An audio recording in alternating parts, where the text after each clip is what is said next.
പ്രതിപക്ഷ ഉപനേതൃ പദവിയെ ചൊല്ലി ഇടതുമുന്നണിയിൽ തുടരുന്ന തർക്കം പൊട്ടിത്തെറിയിലേക്ക്. പദവി കിട്ടിയേ തീരൂ എന്ന കടുത്ത നിലപാടിൽ CPI.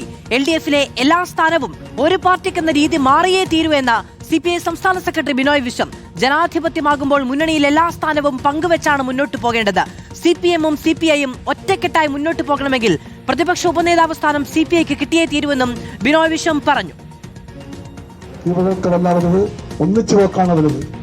അതുകൊണ്ട് CPI പറയുന്നു, പദവിയുടെ ഇരിപ്പമല്ല, സ്ഥാനമാനത്തിന്റെ വലുപ്പമല്ല, LDF ആയി പോകണം. അങ്ങനെ പോകുമ്പോൾ എല്ലാ സ്ഥാനങ്ങളും ഒറ്റ പാർട്ടി മാത്രം എന്ന അവസ്ഥയ്ക്ക് മാറ്റം വന്നേ തീരൂ. സ്ഥാനങ്ങളെല്ലാം എത്ര വലുതാകട്ടെ ചെറുതാകട്ടെ അതെല്ലാം പങ്കുവെക്കപ്പെടണമെന്ന് CPI ആഗ്രഹിക്കുന്നു. നാം CPI നിലപാടെന്ന് വ്യക്തമാക്കാൻ ഞാൻ ആഗ്രഹിക്കുന്നു. അതിനാൽ പ്രതിപക്ഷ ഉപനേതാവ് സ്ഥാനം അത് CPIക്ക് ലഭിച്ചേ തീരുമെന്ന് CPI പറയുന്നത് LDFിനെ ദുർബലമാക്കാൻ വേണ്ടിയല്ല, ശക്തമാക്കാൻ വേണ്ടിയാണ്. LDF ആയി പോകണമെങ്കിൽ അത്തരത്തിലുള്ള പങ്കുവയ്പ്പുകളും തീരുമാനങ്ങളും ഉണ്ടായേ തീരുമെന്ന് CPI വ്യക്തമാക്കട്ടെ. ഉപനേതാവ് പദവിയിൽ ചൊവ്വാഴ്ച ഉഭയകക്ഷി ചർച്ച നടക്കാനിരിക്കെയാണ് ഒരടി പിന്നോട്ടില്ല എന്ന് CPI വ്യക്തമാക്കുന്നത്. വിവരങ്ങളുമായി റഹീസ് റഷീദ് നമ്മളോടൊപ്പം ചേരുകയാണ്. റഹീസ്, ചർച്ച നടക്കാനിരിക്കുന്നതേയുള്ളൂ. പക്ഷെ ആ ചർച്ചയിൽ സമവായ ശ്രമത്തിന് നിൽക്കേണ്ടതില്ല, സമവായത്തിന് തങ്ങളില്ല എന്ന് വ്യക്തമാക്കുകയാണ് നേരത്തെ കൂട്ടി CPI.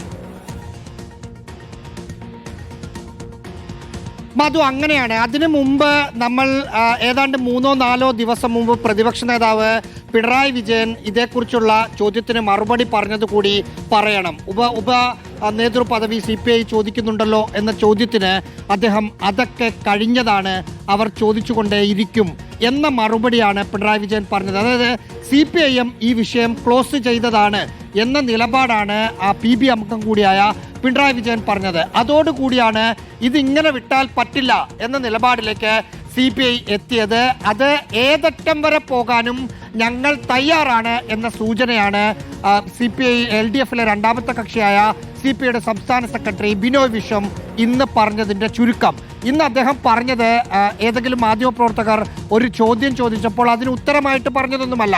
PKV അനുസ്മരണ സമയത്ത് മാധ്യമങ്ങൾ അവിടെ ഉണ്ട് എന്നറിഞ്ഞ് ഞങ്ങളുടെ നിലപാട് ഇതാണ്, അത് ഞങ്ങൾ തുറന്നു പറയുകയാണ്. മറ്റന്നാൾ ഉഭയകക്ഷി ചർച്ചയാണ്. ഉഭയകക്ഷി ചർച്ചയ്ക്ക് വരുന്നതിന് മുമ്പ് CPIM നേതാക്കൾ കൂടി കേൾക്കണം, ഞങ്ങൾ ഒരു വിട്ടുവീഴ്ചയ്ക്കും അക്കാര്യത്തിലില്ല. നിങ്ങൾ കീഴ്വഴക്കമൊന്നും പറഞ്ഞു വരണ്ട, കീഴ്വഴക്കം മാറ്റാനുള്ളതാണ്. കീഴ്വഴക്കം രാഷ്ട്രീയത്തിന് വേണ്ടി മാറ്റണം, മുന്നണിക്ക് വേണ്ടി മാറ്റണം, LDFിന് വേണ്ടി മാറ്റണമെന്ന് കൃത്യമായി തന്നെ ബിനോയ് വിശ്വം പറയുന്നു. ഉപനേതൃ പദവി വിട്ടിട്ടുള്ള ഒരു കളിക്കും ഞങ്ങളില്ല എന്ന് ബിനോയ് വിശ്വം പറയുമ്പോൾ സ്വാഭാവികമായും നമുക്കതിലൊരു അതിശയം തോന്നണം. കാരണം CPIM അത് വിട്ടു നൽകാനുള്ള സാധ്യത 1% മാത്രമാണ് ഇപ്പോഴത്തെ അവസ്ഥയിലുള്ളത്. അങ്ങനെ നിൽക്കുമ്പോൾ പോലും ഒരുപക്ഷെ കിട്ടില്ല എന്ന് ഏതാണ്ട് അറിയാമെന്നിട്ട് പോലും അത് കിട്ടിയേ തീരൂ എന്ന നിലപാട് ബിനോയ് വിശ്വം എടുക്കുമ്പോൾ 1 അല്ല 2 അല്ല 3 അല്ല അതിനപ്പുറം വട്ടവും ഇതിനു വേണ്ടി പോകാൻ തയ്യാറാണ് എന്ന കൃത്യമായ സന്ദേശം നൽകുകയാണ് CPIയുടെ സംസ്ഥാന സെക്രട്ടറി. റഹീസ് റഷീദാണ് വിവരങ്ങൾ നൽകിയത്. കീഴ്വഴക്കം പറഞ്ഞ് ഒഴിയാനാകില്ല എന്ന് വ്യക്തമാക്കുകയാണ് ബിനോയ് വിശ്വം. തങ്ങൾക്ക് ഉപനേതൃ പദവി കിട്ടിയേ തീരൂ, അത് LDFിനെ ദുർബലമാക്കാനല്ല ശക്തമാക്കാനാണ് എന്ന നിലപാട് CPI ഇപ്പോൾ നമുക്കറിയാവുന്നതുപോലെ PMC വിഷയത്തിൽ കൃത്യമായി മാധ്യമങ്ങളിലൂടെ നേരത്തെ തന്നെ നിലപാട് പറയുകയും കടുത്ത തീരുമാനമാണ് എന്ന് വ്യക്തമാക്കുകയും ചെയ്തു. അത് LDFിൽ പിന്നീട് തങ്ങളുടെ നിലപാടിന് അനുകൂലമായ ഒരു തീരുമാനത്തിലേക്ക് എത്തുന്നത് വരെയും ആ നിലപാടിൽ ഉറച്ചു നിന്നു. അതുപോലെ തന്നെ നേരത്തെ കൂട്ടി ചർച്ചകൾക്ക് മുന്നോടിയായി തന്നെ ഈ നിലപാട് തുറന്നു പറയുകയാണ് CPI. അതായത് അവർ അതിൽ നിന്ന് പിന്നോട്ടില്ല എന്ന വ്യക്തമായ സന്ദേശം നൽകുകയാണ്.